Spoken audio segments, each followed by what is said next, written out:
We accept that this is a major constraint for unvaccinated people, but it's needed because the beds in our emergency services and intensive care units are for the most part taken up by people who haven't been vaccinated.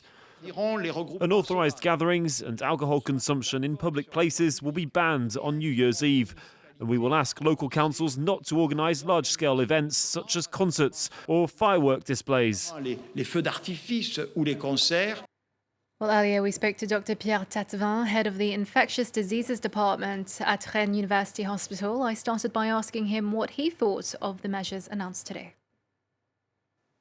Well, the aim is that we will need to have a few weeks of pause between the end of the fifth wave that we are currently experiencing with the Delta variant and the onset of the wave that will certainly come in France with the Omicron variant. And one of the ways to have this pause, a few weeks, that we can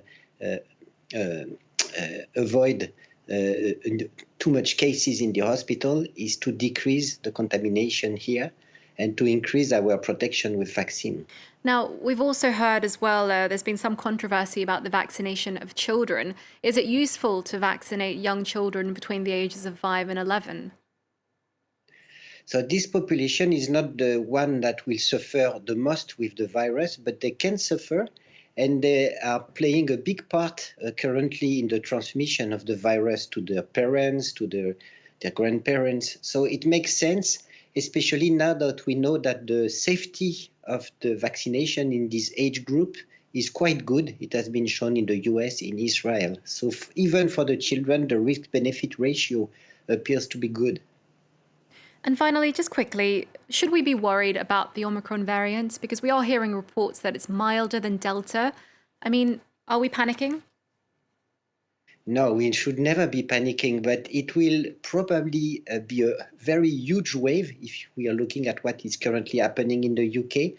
So even for infected person, it's not as bad as the previous one. The number will be so big that we have to be prepared, and we have to do all what we can to decrease the height of the pandemic that will come with the Omicron variant.